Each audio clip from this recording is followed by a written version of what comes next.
A very good morning to everyone.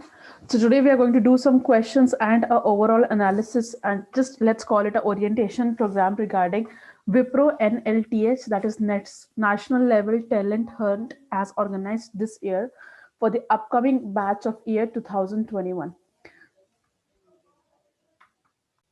So as I told you already, it is for the upcoming batch of year 2021. We have some important instructions that we need to keep in mind before we go on to type of questions, difficulty level analysis, even section wise analysis. Let me tell you some things.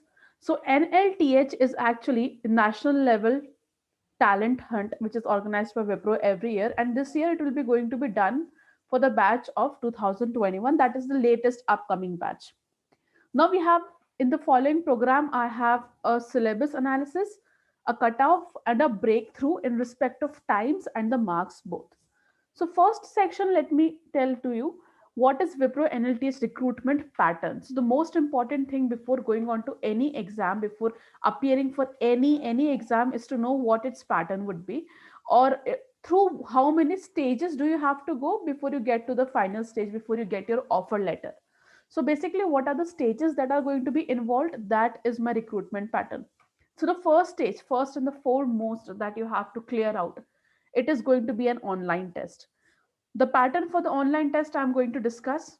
Next would be a technical interview where you will be asked questions based on your programming languages. The languages that they're going to ask would be C, C++, basis of Java, basis of SQL, some DBMS, maybe some questions based on data structure, followed by some questions based on OOPS.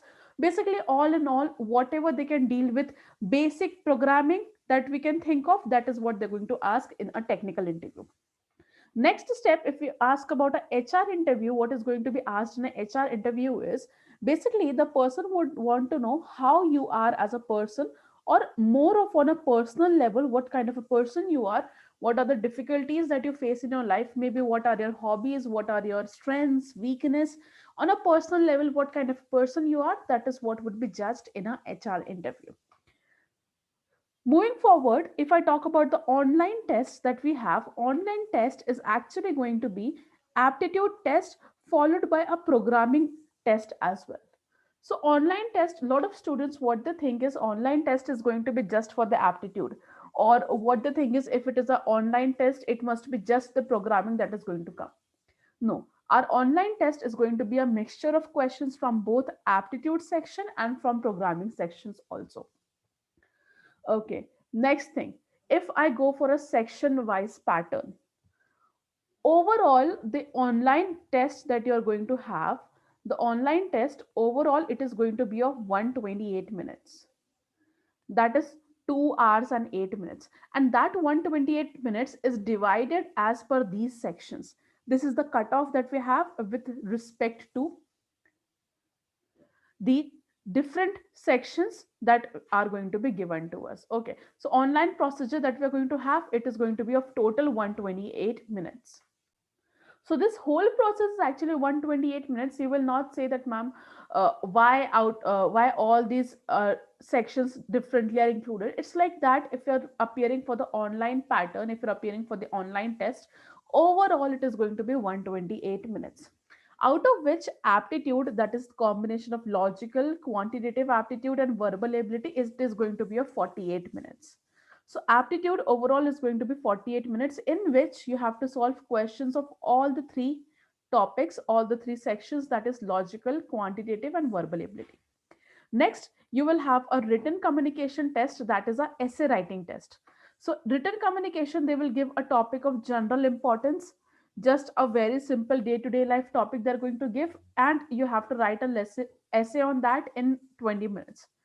These time limits are very important, because if it is saying that the paper is of 20 minutes, in exactly 20 minutes, your window would be logged out, irrespective of the fact whether you have completed the test or not. So, this time limit is very important. You can take 15 minutes, you can take 18 minutes to do this essay. But if you're taking more than 20 minutes, if you're not completing it within 20 minutes, it is not going to wait for you to write your essay, or it is not going to wait for you to complete all your questions. If the time is 48 minutes set, the window would be logged out. Next, we will have an online programming test, which is going to consist of two questions and it is going to be a coding question. Okay, now this coding is going to take 60 minutes. In these 60 minutes, you have to code two questions. You have to write the code for two questions according to the preference of your coding language, your programming language, that is out of C, C++, Java, and one more option that these people give is Python. So out of these four programming language, C, C++, Java, and Python, whichever you are comfortable with in writing that particular code that is given to you, whichever you find that, okay, this is the language I can code very quickly within the time period and the correct exact code, you choose this language and within 60 minutes, you have to write two codes, which has to compile properly plus pass the test cases that are going to be given for it. So test cases have to be passed and compilation also has to be complete in that time duration itself. Okay. So if I go for the section wise pattern, how many questions and what is the total time for each section? So overall, we have seen in the previous slide that my written exam of verbal logical quants, it is going to consist of 48 minutes. So in those 48 minutes, I'll be having 22 questions of verbal ability. 22 questions of verbal ability followed by logical reasoning. There are going to be 14 questions and quantitative analysis or quants, it is going to be 16 questions. Total time for each section is also specified. So verbal, if you have to solve 22 questions, you're going to have 18 minutes.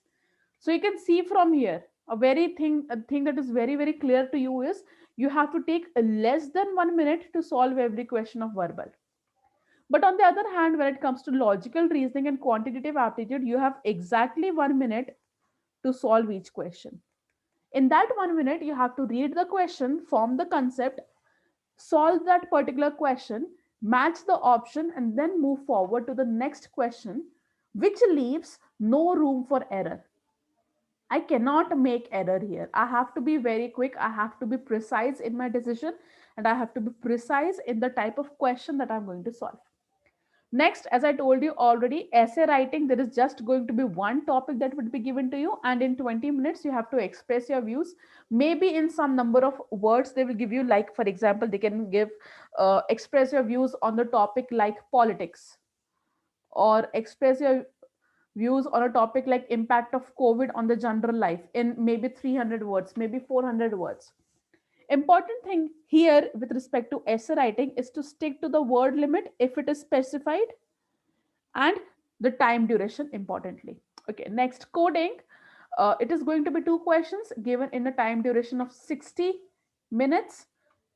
Choice of language, I already told you, it is C, C++, Java, and a Python. So these are the language options that you would have to choose from. Okay. Now, one more thing that we have here is what is the section wise syllabus. So I'm going to go for the section wise syllabus also. That is, now you know you have quants, now you know you have logical, now you know you have English or maybe verbal ability. But what are the questions? What are the areas that I should focus on? Okay. So quantitative analysis, these are the different topics that are going to come out. The different topics are, first topic of quants, very, very important. It is number system. That is questions based on HCF, LCM, divisibility rule, power cycle, remainder cycle, fractions. Followed by questions from time and work, time, speed, and distance, permutations, logarithms, percentage, ratio, ages, profit and loss, mixtures, aggregations, surds, and indices. Okay. So all the major topics of quants are already going to be covered under the syllabus of NLTH WIPRO. That is the national level talent hunt examination. When you talk about the quantitative analysis, the number of questions that they're going to ask, they are going to cover all these major topics. One thing that I would like to tell you is there is going to be no negative marking. There is no negative marking, but there is a sectional cutoff. That is, if you're going to solve quantitative aptitude, you have to get 70 percentile of the paper correct. To qualify this particular exam, you have to solve quants as 70 percentile correct. So 70 percentile of Your quantitative aptitude should be correct. Whatever you're attempting, 70% of that should be correct. Next thing, if we talk about verbal ability, what are the portions that are going to be involved? First, there is going to be grammar. So, grammar, three major questions will be asked, that is, error spotting, sentence improvement, sentence completion. Followed by some topics like active voice, passive voice, tenses, proposition, articles, subject verb agreement, pronoun agreement, modifier, parallelism. So these are the topics from grammar that are going to come up. One more thing important about vocabulary. So verbal ability, if I talk about all in all, it's grammar plus vocab. Grammar topics I have seen, it's like tenses, speeches, fill in the blanks, modifiers, parallelism, and vocabulary. It is going to be either a word based vocabulary or a contextual vocabulary. That is, they can ask you synonyms, antonyms, analogy, idioms, phrases, or they can give you reading comprehension and parajumble. So, word based is actually synonyms, antonyms. This is the word based. And the contextual, that is with respect to a particular context that is going to be given to you, that is reading comprehension and parajumble. Again, if I talk about the sectional cutoff, how much of it should be correct? So, here your sectional cutoff is 75 percentile. So 75 percentile of verbal ability should be correct to overall qualify for the test. Next is a logical reasoning portion. What are the topics that are going to be involved? Like topics are going to be coding, decoding, series, analogy, then selection, decision questions, data sufficiency, data interpretation, data arrangement, blood relations, logical word sequence, clocks, calendars, then questions based on statements, inference, inequalities. All these are topics that are going to be involved. Overall cutoff, if I talk about, it is 70 percentile. One thing that comes to my mind with all these section wise cutoff is that I have to individually clear all these sections to make it out of the exam. So if I want to qualify the exam, I have to individually clear all the sections. Individual clarifying all of these sections is very important. That is what comes at the end of the day. Okay. Similarly, if I talk about essay writing is 80 percentile. And coding, since it is very important, it is an IT sector, it is also 80 percentile of the paper should be correct. Okay, so section wise cutoff, I have also told you. Section wise, what are the topics that are going to come, that I have also told you. Next thing that we can do is coding, like I can show you here also. Coding, it is 80 percentile that needs to be correct. Programming languages, I already told you, C, C++, Java, and Python. And you should also know fundamentals of programming out of the topics that are mentioned.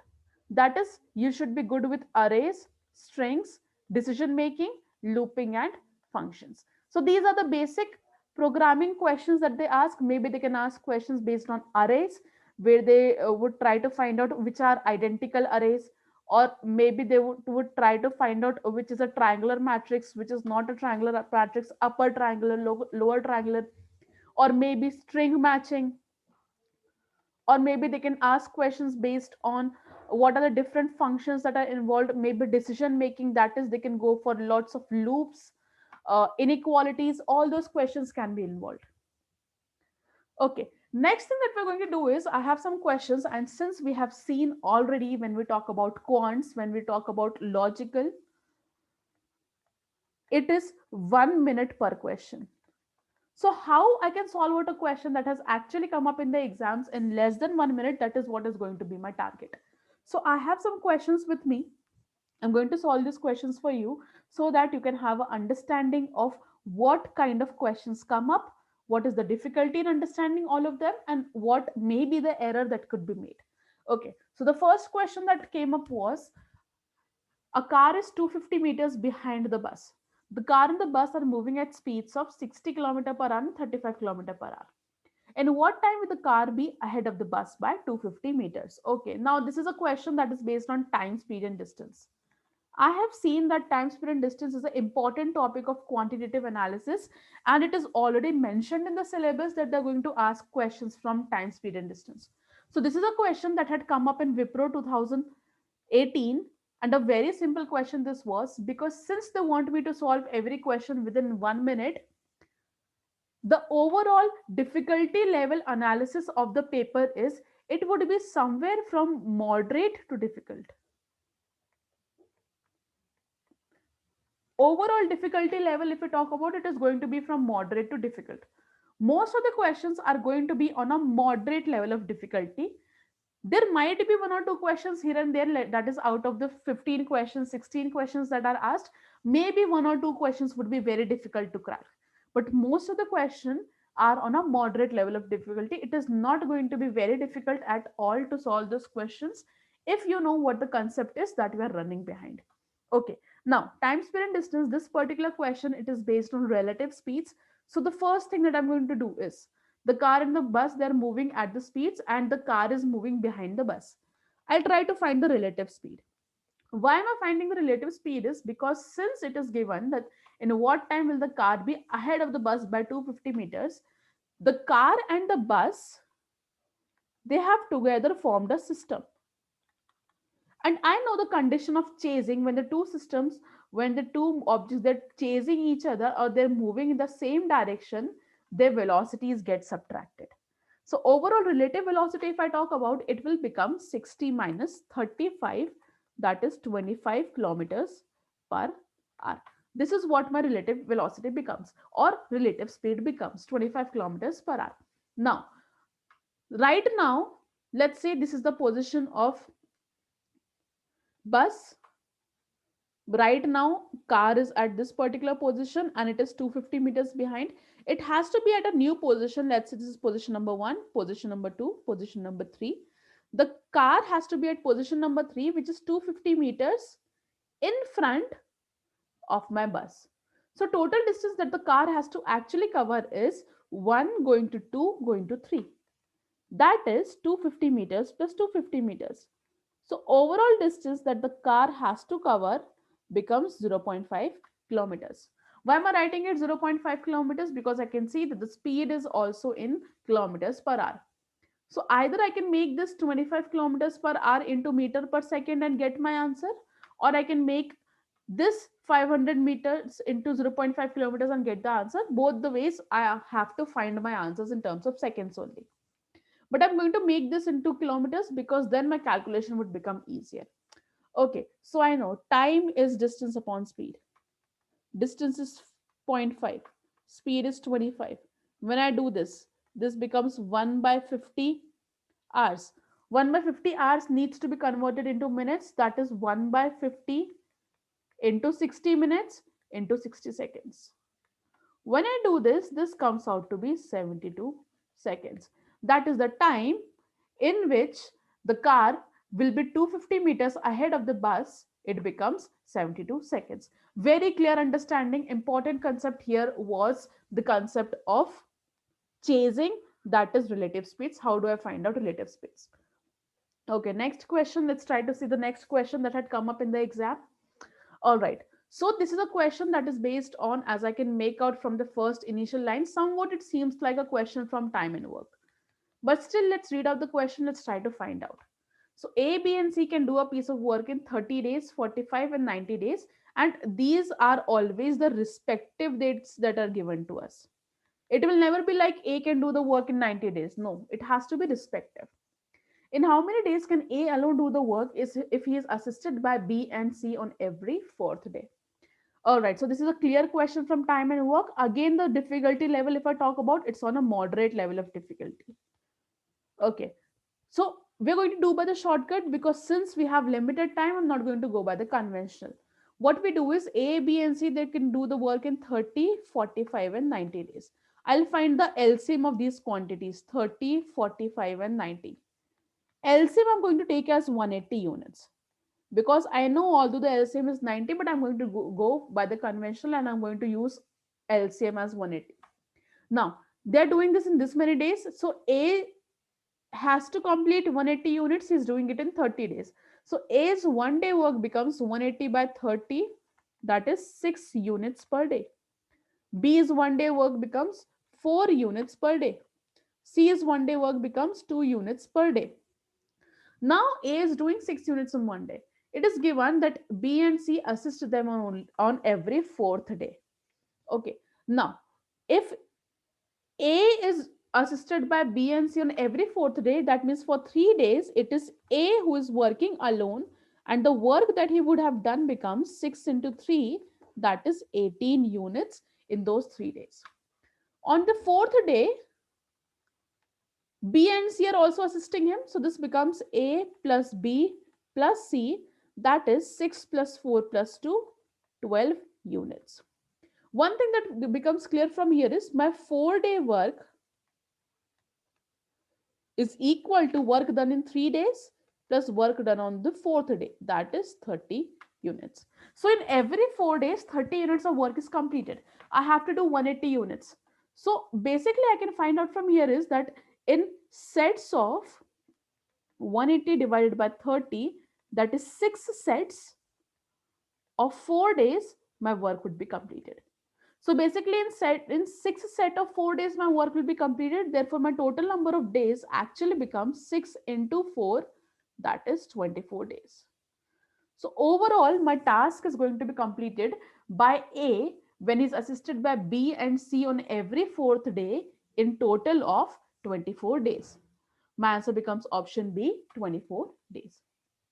Next, okay, now it is not going to be just the quantitative analysis that is going to come. I will have questions from logical also. And overall, if I talk about the difficulty level for logical, it is also going to be the same. That is a moderate level of difficulty. Not very, very difficult questions, just moderate difficult questions are going to come because they obviously want to check how good am I with my logics and how well I can make my decisions when such tricky questions come to us.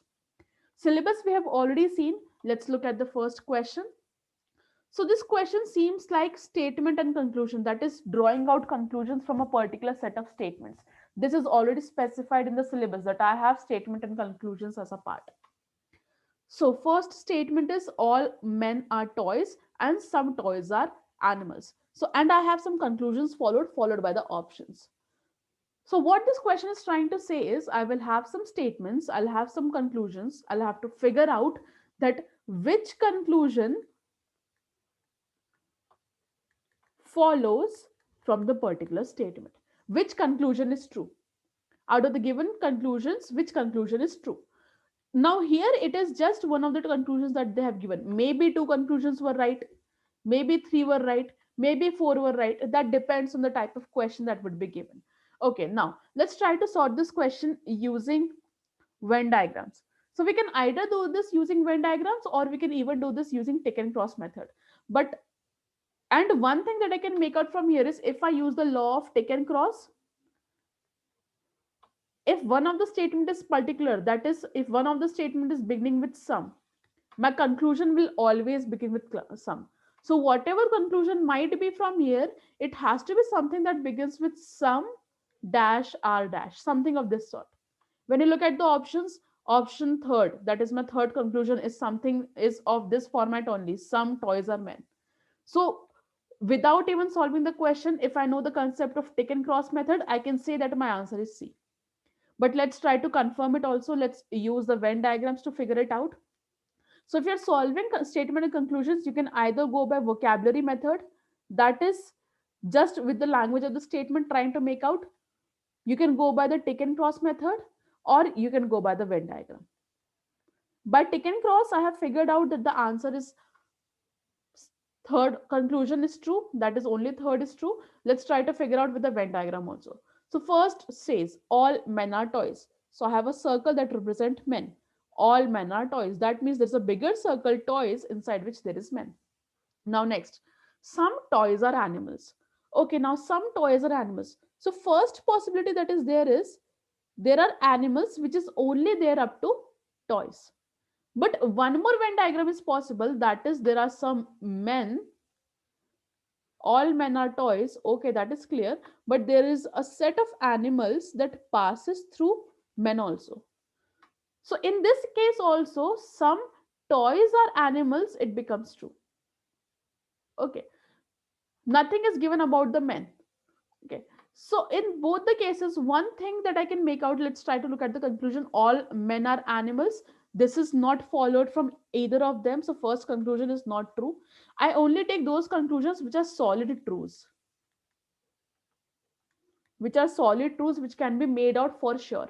Now, next, all animals are toys. No, this is not possible because some toys are animals it is given. So all animals are toys, not possible. Some toys are men. Some toys are men. From here also it is true. From here also it is true. So my third conclusion, it was true. All toys are men. Not possible because all toys can never be men. Only some toys can be men because all men are toys. So my answer by both the method comes out to be only one conclusion, that is conclusion 3.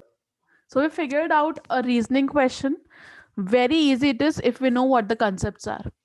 Okay, next question from the reasoning follows is if the sum of 4 times a number a, so 4a, and 3 times a number b, 3b. Okay, so we have to take the sum. It is equal to sum of number b plus 7 times the number a. So 4a plus 3b is equals to b plus 7, and what is the value of a is to b? Very simple question based on logics. So what some of us would get confused here is you would say that this is a very easy question. What is the confusion? What confusion would occur here is 4a is equals to 3b and b is equals to 7a. This is what some of us would consider. This is what some mistake might be made, a very common mistake. And with this, if we try to progress for a is to b, I will get different answers. Maybe our answer would be 4 is to 3, 3 is to 4, or something like 1 is to 7, 7 is to 1. Something of this sort might be obtained. But you can see out of these two possible mistakes are already given in the options. So I have options for 4 is to 3 and 3 is to 4. I have to avoid this. Reading the question very carefully is important. That is sum of 4 times a and 3 times b is equals to b and 7 times a.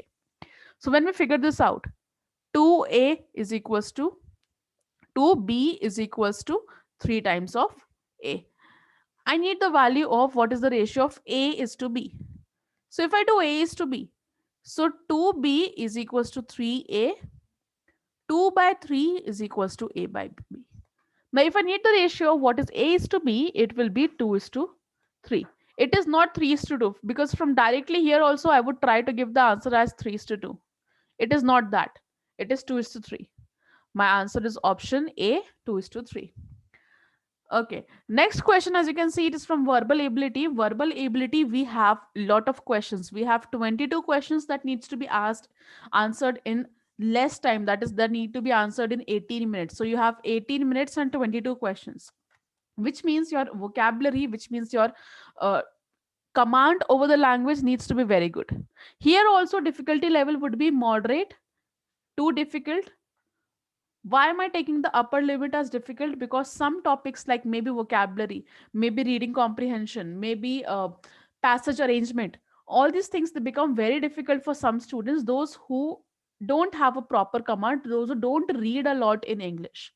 So important thing before you go for WIPRO exam is to read content, make reading your habit, and then you'll be very good when it comes to all these questions. Okay, so the first question here is asked is find the synonym of the word persistent. For this, I need to know what is the meaning of persistent. So meaning of persistent is actually maybe continuous, maybe determined. That is something that is continuing over a particular time duration. It is not breaking somewhere. That is the meaning of persistent. I have to look from the options. I'll have to pick a option that has the same meaning as persistent. So first word that is given to me, Armageddon. Armageddon is actually used for conflict or war. This is a word that is used for conflict or war. Next is flagrant. Flagrant is the word that is used for evident or something that is obvious. So that is not my word. Tenacious. Tenacious is a synonym for determined. Or when you will look into dictionary, you will find that a direct synonym of tenacious is persistent. Next word, inconsistent. Inconsistent means not continued, or that is breaking. That is what inconsistent means. Okay, so one word that I can figure out the synonym of persistent is tenacious. My answer becomes option C. Next question. Okay, in the following question, a part of the statement is italicized. Alternatives to the italicized part are given which may improve the sentence. Choose the correct alternative in case no improvement is needed. All right. Okay. So what in these kind of statements follows is you have a particular statement and you have a word that is maybe italicized. Maybe in some statements those are bold words. Maybe in some statements those are uh, capitalized words. You have to look for a synonym or you have to look for a better version of that word in the options. So question given to us is she gave most of her time to music. I have to look for a better word in place of gave. Okay. So out of these, what I can do is look for a word, or maybe if I feel that gave is the proper thing, gave is the most appropriate thing that could come up here, I will choose my option as D, no improvement.